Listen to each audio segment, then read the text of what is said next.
군대가 아니라고 말하면 아닌 거예요. 근데 지금이야 그럴 수 없지만 예전에는 다 그랬습니다.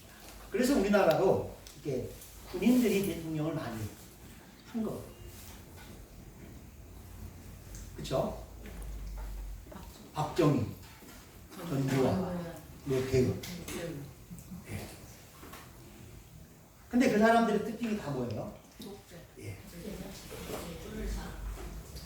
국민의 뜻과는 상관없이 군인들의 입맛에만 맞추고 그러다 보니까 국민의 입장에서는 독재자를 많이 나오죠. 자, 어쨌든 아도니아를 지지한 그 당시에 다윗 시대의 두 명의 제사장들이 아주 유명한 제사장들이 있었습니다. 하나는 아비아달이라는 제사장이 있었고 또 하나는 사독이 있었습니다. 그리고 군인 가운데 이 다윗 밑에서 함께 굉장히 열심히 일했던 군인이 있습니다. 요압이 있습니다. 그리고 부다야라는 왕이 있습니다. 아니, 군인이 있습니다. 그래서 이 아비아다를 도와서 아도니아를 도와서 제사장 가운데 아도니아를 도왔던 제사장은 아비아다입니다. 군인은 요압이요. 솔로몬을 왕위로 추대해야 한다라고 주장했던 사람이 사독이고 그리고 부나야라는 사람입니다. 그래서 그리고 후에 이 두 사람의 후예가 나타납니다. 오랜 후에 나타나는데 제가 진짜 하고 싶은 얘기는 이 사람들의 이야기입니다. 아도니아를 도왔던 사람 아비아달과 요압의 공통점은 뭐냐면 우리나라 말로는 이음자로 시작한다.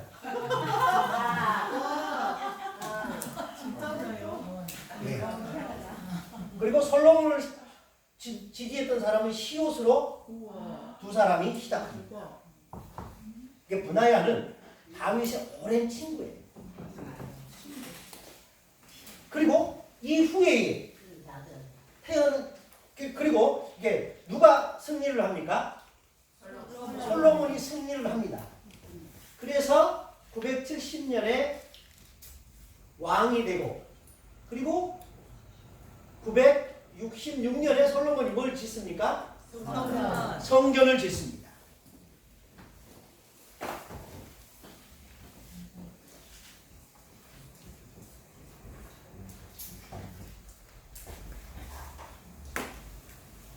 자, 아도니아는 나중에 아비삭을 요구했다는 이유로 죽습니다.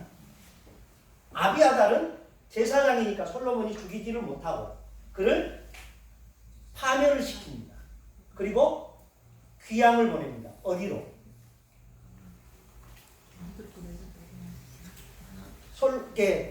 아비아달의 고향 어디로? 아나돗으로.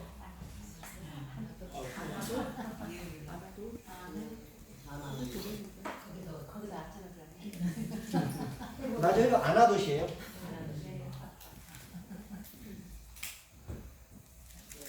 그래서 귀양을 보냅니다. 근데 이게 지금 우리나라 옛날에 조선 왕조 때는 귀양을 보내면 한양하고 먼 데로 보내죠. 예. 그런데 아나돗은 그렇게 먼 곳은 아니에요. 수도만 벗어나게 하는. 그리고 나서 이제 솔로몬이 왕이 돼서 966년에 성전을 건축하기 시작합니다. 그래서 몇 년 걸려요? 7년. 그리고 나서 이 사독을 성전 제사장으로 임명을 합니다. 그리고 아비아달은 아나돗으로 추방을 합니다. 그리고 나서 930년에 누가 왕이 돼요? 르호보암.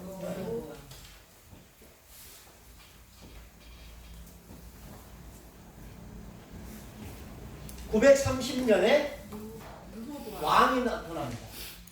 이때도 이 두 명이 나타난 하나는 여로보암이고 하나는 르호보암입니다.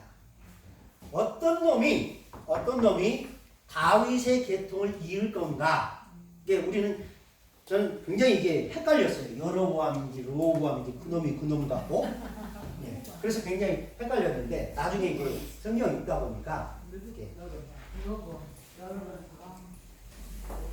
다윗의 역사를 이어가는 사람, 이어간다. 다윗의 역사를 단절시킨 사람, 여로보암. 그래서 이스라엘의 왕은 여로보암이고 남유다의 왕은 르호보암이다. 저는 이렇게 이해를 했습니다. 그러니까 공부하는 방법은 각자 달라요. 그러니까 무슨 개소리냐 그럴 수도 있고 본질만 훼손하지 않는다면 이해하는 방법은 달라도 상관없어요.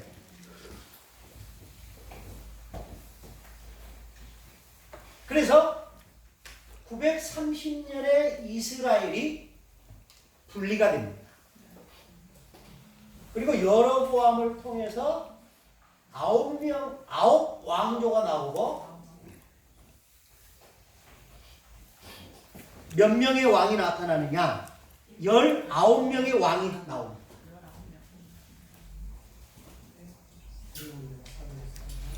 르호보암을 통해서는 한 왕조가 나타나고 몇 년 동안 나라가 보존이 되느냐? 344년간 20년 동안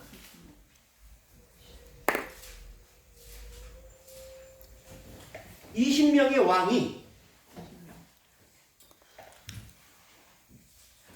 통치를 합니다. 한 왕조.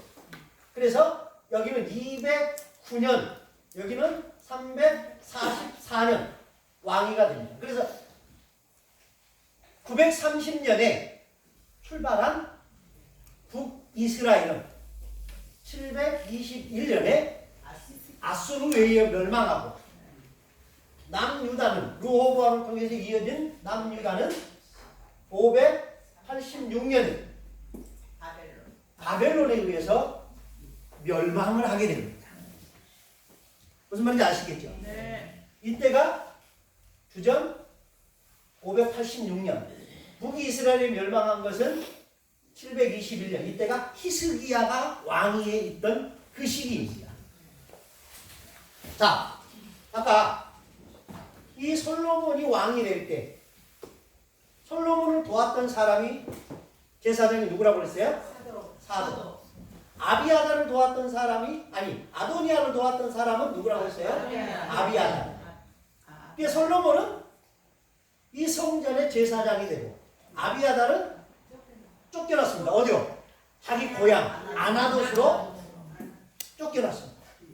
그리고 이스라엘이 멸망하고 남유다에서 많은 사람들이 721년에 이 북이스라엘 멸망하면서 통일이 됩니다. 멸망 가운데 통일이 됩니다.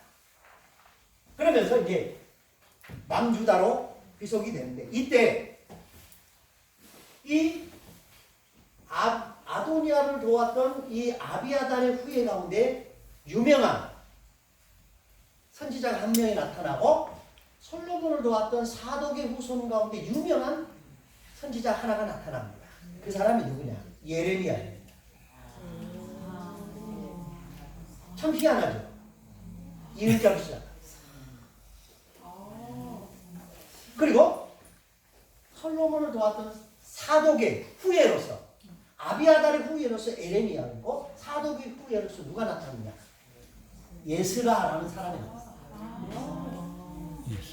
우리는 에스라서를 숫자로 표현합니다. 에스라. 그런데 이 두 사람이 성경을 씁니다. 어떤 성경을 쓰느냐? 예레미야니까 뭘 쓰겠어요? 예레미야, 에가. 이건 기본이에요. 근데 그것보다 더 중요한 걸 하나 더 씁니다. 그게 뭐냐면 열왕기 상하를 씁니다. 이 사람. 네. 그리고 그리고 에스라는 뭘 쓰느냐? 역대 상하를 씁니다. 왜 이 두 사람이 이렇게 각기 다른 성경을 쓰느냐? 이유가 있습니다. 예레미야는 이스라엘께 아도니아가 왕이 될 때 아비아달의 후예인데 그래서 예루살렘에서 쫓겨났어요. 그래서 어디로 갔습니까? 아나돗으로 가서 400년 동안 수도로 들어오지 못하고 지방에서 근근히 이어가면서 제사장의 일을 했습니다. 그러면서 이스라엘이 멸망해가는 과정을 목격을 합니다. 무슨 말인지 아시겠죠? 그리고 이 586년에 바벨론에 의해서 멸망당할 때 사독의 후예인 제사장들은 다 바벨론으로 잡혀갑니다. 그런데 아비아달의 후예인 에레미야를 비롯해서 그의 가족들은 그대로 남습니다. 무슨 말인지 아시겠죠? 네. 그래서 조국을 떠나지 않고 조국의 멸망의 과정을 가장 가까이서 그렇지만 정권의 턱 밑에서 본 게 아니라 한 발 물러나서 그러면서 이 예레미야의 선조들은 많은 왕들이 하나님을 떠나고 애국을 의지하려고 하고 아수르를 의지하려고 하는 그런 사람들을 보면서 저렇게 하면 안 되는데 라는 것을 한 발 물러나서 보는 거예요. 직시하게 됩니다. 그러면서 열왕기 상하를 정리를 하게 됩니다.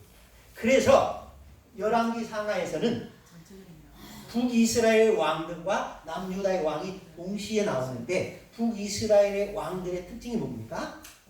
죄를 범하다. 그래서 땅은 훨씬 넓고 군대도 훨씬 많은 북이스라엘이 209년 만에 멸망.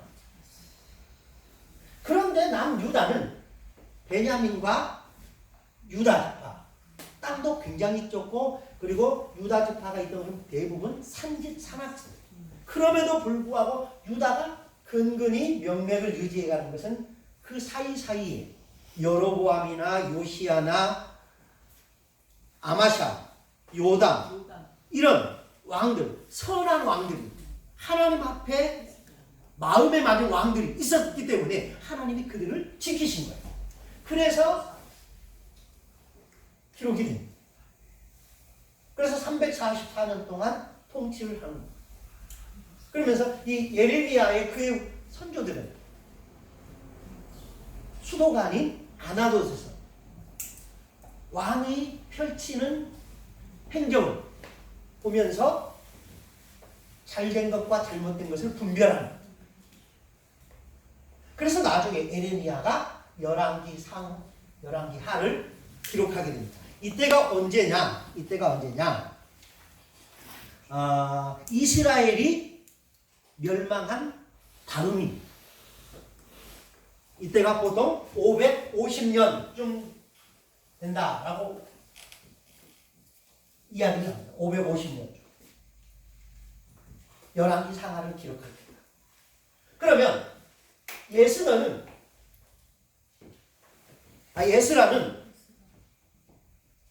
언제 역대 상하를 기록하느냐? 400년에서 425년. 여기 이제 열왕기 상하보다 약 50여 년 후에 약 400년에서 425년에서 400년 이때 기록을 합니다. 그런데 이때 기록한 이유는 이 기록한 것이 중요한 의미가 있습니다. 에스라는 어디로 갔던 사람이라고요? 바벨론으로 포로로 잡혀갔던 사람. 그래서 바벨론에 가서 이스라엘 사람들이 해변가, 강가에 가서 안식일을 지킵니다. 기도를 하고. 그러면서 예루살렘을 향하여 하나님에 대한 생각에 잠기고, 그러면서 그들은 이런 생각을 하는 거죠. 우리가 어쩌다가 여기까지 왔는가? 하나님의 백성이라는 우리가 어떻게 해서 여기까지 밀려왔는가? 생각을 하는 거예요. 그러다가 얻은 결론, 우리가 하나님을 떠났기 때문이구나 하는 것을 발견을 하게 됩니다. 그러면 이제 우리가 회복되려면 어떻게 해야 되느냐? 하나님께로 돌아가야 된다. 그런데 하나님께로 돌아가야 된다는 것은 알지만 어느 때 어느 왕을 모델로 할 것인가를 고민을 하게 됩니다. 그러면서 그들이 이스라엘의 다윗, 솔로몬, 르호보암을 포함해서 20명의 왕이니까 22명의 왕 가운데 가장 하나님 앞에 낮은 왕이 누구였는가? 비록 연약했지만 다윗이구나라는 것을 깨닫습니다. 그래서 우리가 돌아가자. 그러면서 그 모델을 누구로 삼을 것이냐? 다윗으로 삼자. 그래서 역대상하의 기준을 보면은 다윗과 같이 정직하게 행하였다. 이게 나와요. 열왕기상하도 그런 기준이 나와요. 그러니까 이 예레미야가 썼던 열왕기상하에 대한 자료, 에스라가 있었을까 없었을까요? 있었지요. 그래서 악의 축과 선의 축을 삼습니다. 악의 축은 누구입니까? 여로보암. 선의 축은 다윗. 다윗과 같이 하나님 보시기에 정직히 행하였더라. 또 다른 표현은 다윗과 같이 정직하게 행하여 좌로나 우로나 치우치지 아니하였다. 이 표현이 나오거든요. 또 다른 하나는 여로보암의 길을 따라 라고 합니다. 그렇다면 왜 여로보암이 그렇게 미움을 받았을까? 이유가 있겠죠. 이유는 이 여로보암이 북이스라엘을 세웁니다.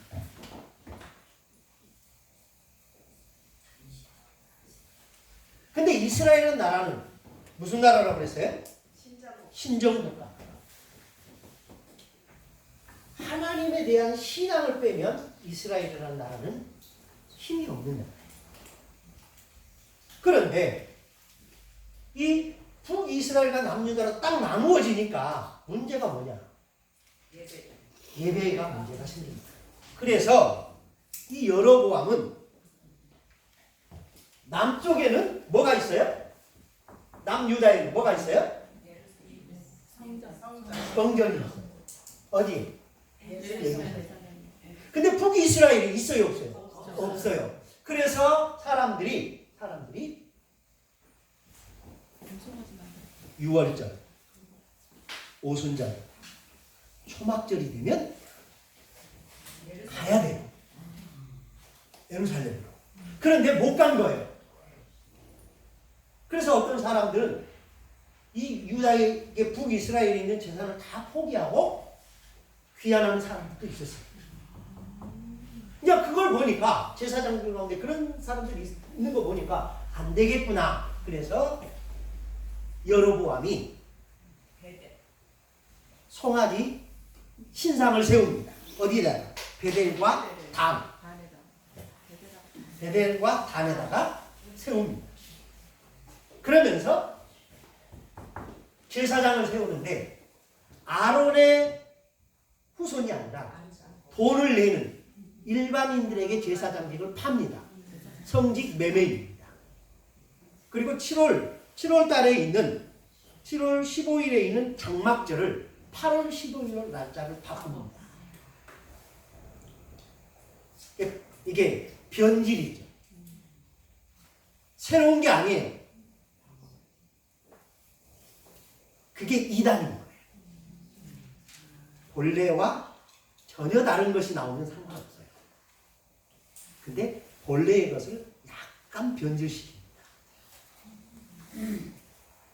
그래서 예루살렘 성전을 대신하여 베델과 단에 신상을 세우고 아론의 계통의 제사장이 아닌 돈을 내는 일반 사람을 제사장으로 만들고 7월 15일 장막절을 8월 15일로 바꾸면서 하나님에 대한 신앙을 완전히 뒤집어버립니다. 그래서 여로보암은 이스라엘의 최대의 악한 사람이다. 기록이 됩니다. 그래서 그런 거.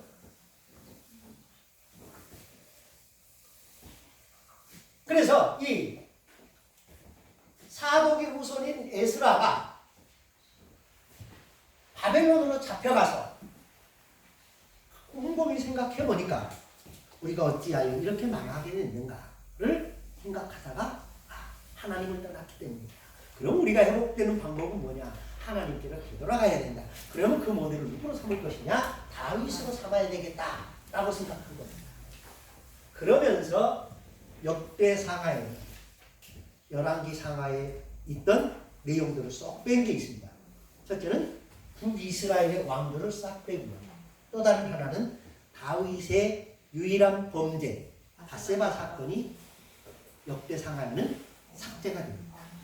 그러면서 다윗을 좀 더 완벽한 왕의 모습으로 이야기를 합니다.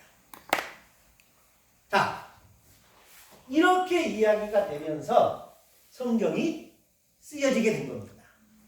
그래서 에레미야라는 아비아달의 후손인 사람이 이스라엘의 멸망성사를 기록했다면 에스라는 이스라엘의 멸망성사를 기록한 것이 아니라 이스라엘의 역사를 재해석해 놓은 것이 역대상하입니다. 그래서 역대상하는 어떻게 보면 역사사라기보다는 역사해설서라고 보는 것이 타당합니다.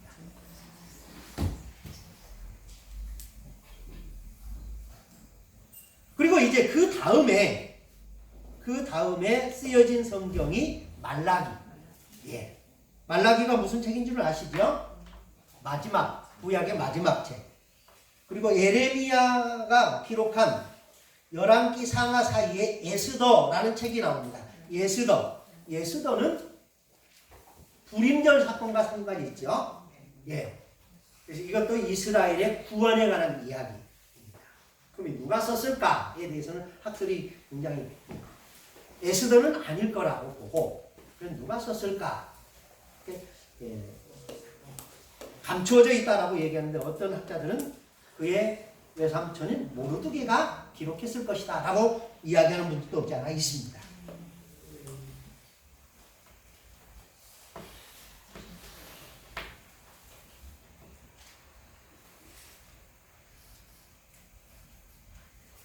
자, 그래서 구약 성경 가운데 보면은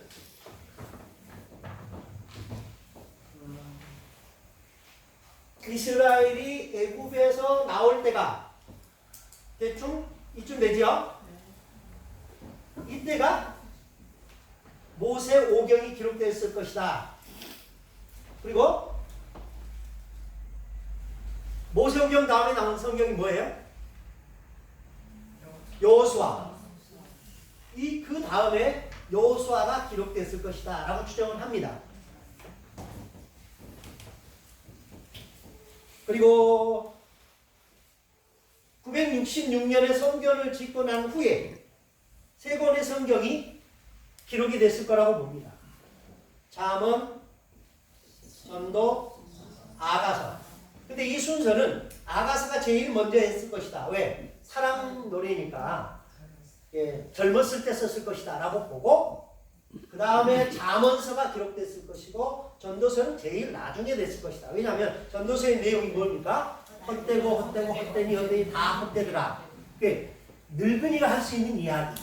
그래서 솔로몬이 지은 잠언은 다 솔로몬이 지은 건 아니지만 많이가 솔로몬이니까, 그래서 아가, 잠언, 전도서 이런 순서로 이 솔로몬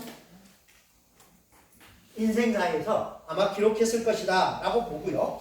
그 다음에 르호보암 시대에 사무엘 상하가 기록되었을 것이다 라고 봅니다. 사무엘 상하. 그리고 721년 북이스라엘이 멸망할 이쯤에 이사야, 호세야, 미가, 호세야, 이사야는 동시대에 활동했던 사람들입니다. 그래서 이사야, 미가, 호세야 이 책이 북이스라엘이 멸망한 그 즈음에 기록됐을 것이다 라고 보고요. 요나는 언제쯤이에요? 요나 같은 경우는 아스는 그건 잘 모르겠어요. 네, 분명치가 않아서. 예. 그 다음에 이제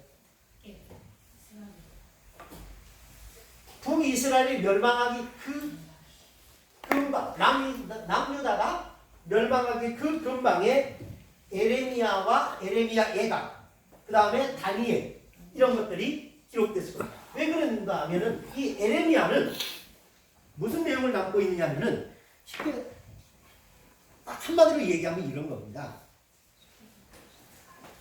너희는 아수르도 의지하지 말고 애굽도 의지하지 말고 바빌론에게 항복하라. 이 얘기를 하고 있어요.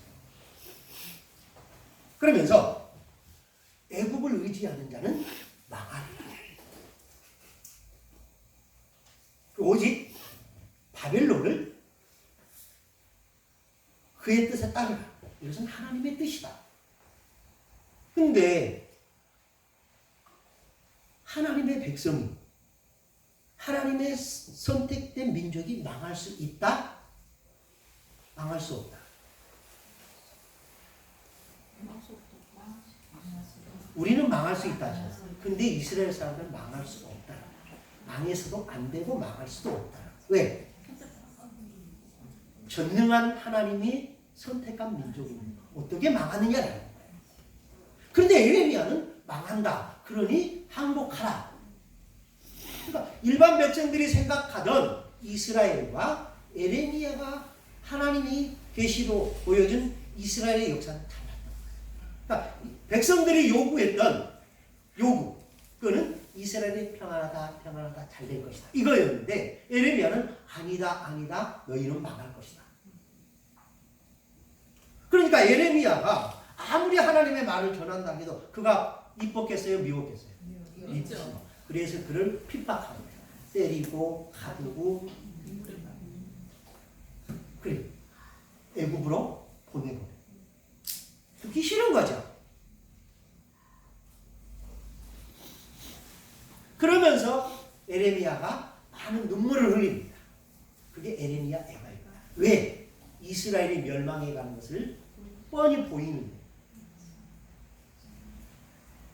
그리고 다니엘서도 이때 기록이 되고요. 그리고 한 50여 년 후에 열왕기 상하를 에레미야가 기록하고 학계 스가랴도 이 즈음에 기록되고 그리고 에스더서가 기록되고 그 다음에 역대상하, 에스라, 느헤미야가 바로 이 시기에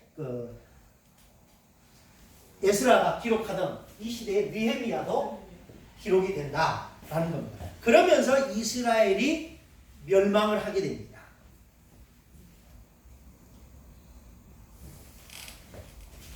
여기까지 된 겁니다. 그리고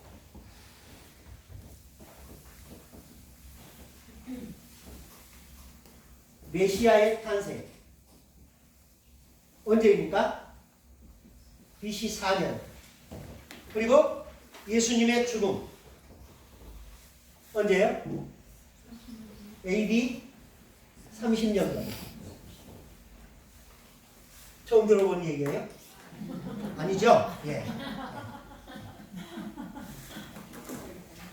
그리고 나서 이제 100여 년 예수님이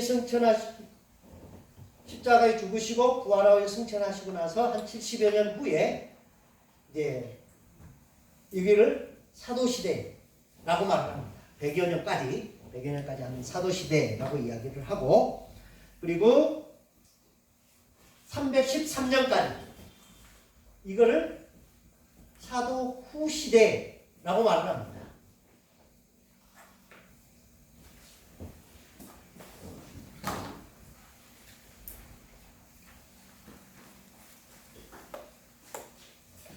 그리고 590년, 800년, 1303년, 그리고 1517년, 1612년, 1620년, 1885년 이런 숫자들이 나오는데, 자, 이 313년 무슨 해인지 아시죠? 콘스탄틴 대제가 기독교 예배를 공인한 해입니다. 신앙의 자유를 선언한 해 313년입니다. 그리고 국교가 된 것은 그로부터 약 80년 후인 392년이었습니다. 392년. 데오도시우스 황제가 국교를 기독교로 선언을 합니다.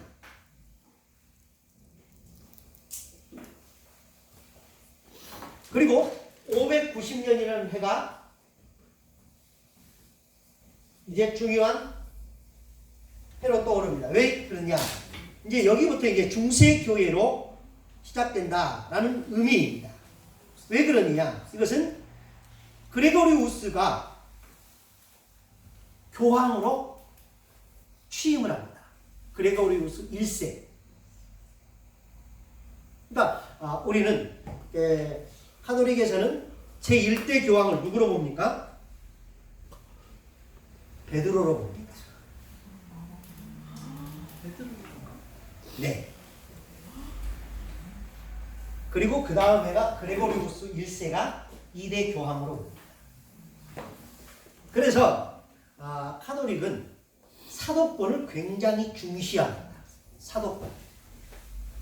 그래서 축도도 고린도후서 13장 13절 그것이 카톨릭에는 유일한 축도입니다. 왜냐? 사도권을 인정하는 것이기 때문에. 한번 보십시오. 고린도후서 13장 13절.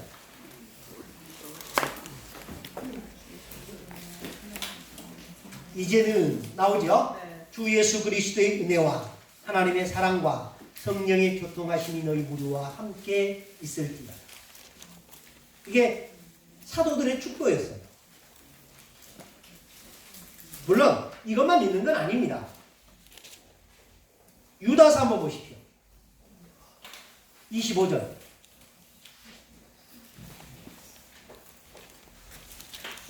(24, 25절) 한번 읽어보겠습니다. 유다서 24, 25절.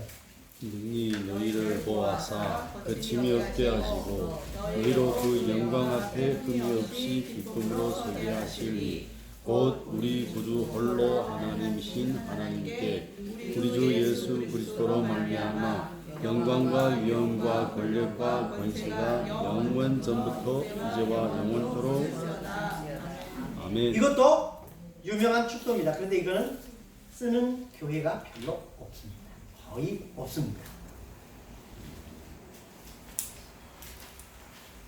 그래서 카톨릭에서는 이 사도권을 중시하기 때문에 이 고린도 후서 13장 13절을 중시합니다. 그래서 그레고리우스 1세가 교황으로 취임한 게 590년입니다. 그리고 800년이 되는데 그 후로 한 210년 후에 800년 그리고 1303년 그래서 이게 무슨 의미냐면은 로마 교회의 탄생입니다. 그래서 800년까지는 종교 회의 시대라고 말을 합니다. 313년, 590년까지. 그래서 많은 종교 회의가 이때 이루어집니다. 그리고 그레고리우스 1세가 교황이 된 그때부터 로마 교회가 이제 성장을 하게 되고 800년부터 1303년까지 이때가 신성 로마 제국으로 교회 전성기 시대를 열어갑니다. 그리고 1303년부터 쇠퇴기를 접어드는데 1054년이라는 게 여기에 중간에 1054년이 중요한 해입니다. 이게 뭐냐면 로마가 동로마와 서로마로 갈라지지요. 동로마, 서로마 역사책에 나오지요. 예, 그것과 함께 교회도 분리를 합니다. 동방교회, 서방교회. 그래서 동방교회는 정교회로 발전을 합니다. 러시아 정교회 들어보셨죠? 예. 그리고 서방교회는 카톨릭으로 개선해 갑니다. 그러면서 교회가 분열되는 아픔을 겪습니다. 그러다가 1517년에 종교개혁이 일어납니다. 이 종교개혁이 일어나면서 어떤 사건이 벌어지느냐.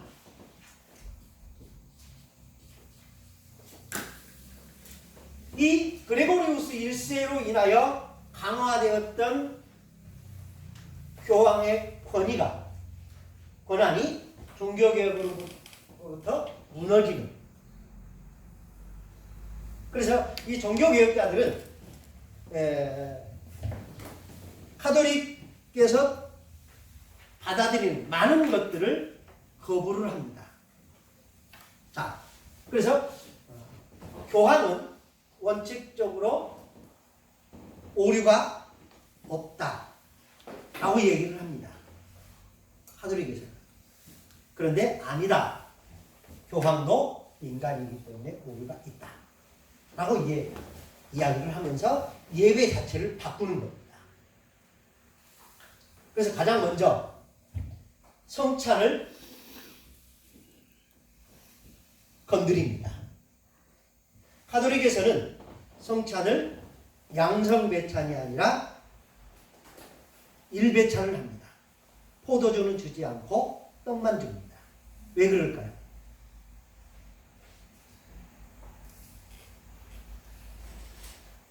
그들은 화채설을 믿기 때문에 그렇습니다. 사제가 들고 오 성령이여 이곳에 임하소서 그러면 이게 모양은 빵인데 본질이 주님의 몸이 되는 거예요. 그래서 화채설, 몸으로 변했다라는 겁니다. 변화설 같은 말입니다. 그런데 이게 주님의 몸이에요. 근데 그 몸이 땅바닥에 떨어지면 돼요, 안 돼요? 안 되는 거예요. 더러운 손으로 만지면 돼요, 안 돼요? 안 되는 거예요. 그래서 입에다가 넣어주는 거예요. 포도주는 먹으면 남아요, 안 남아요? 남잖아요, 그 잔에. 그걸 물로 씻으면 되겠어, 안 되겠어요? 안 되는 거예요. 그래서 줄 수가 없는 거예요. 그래서 카톨릭은 하나만 주고 안 줘요. 떡만 주고 안 줘요. 그리고 축도도 바꿨어요. 이제는 우리 주 예수 그리스도의 은혜와 이것을 빼버리고 민수기 6장 24절부터 26절까지 있는 아론의 축도를 바꾸는 겁니다. 그래서 종교개혁이 중요한 의미를 가졌다라는 거고요. 그 다음에 1620년에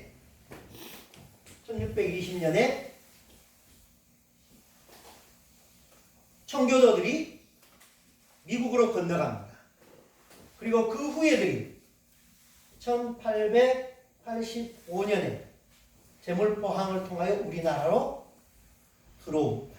그리고 지금까지 130여 년간 우리나라에서 교회가 태동해서 지금 우리가 여기 있다라는 겁니다. 그 사이에 우리가 진짜 이번 학기에 배워야 할 거는 여기입니다. 여기. 5분 쉬겠습니다.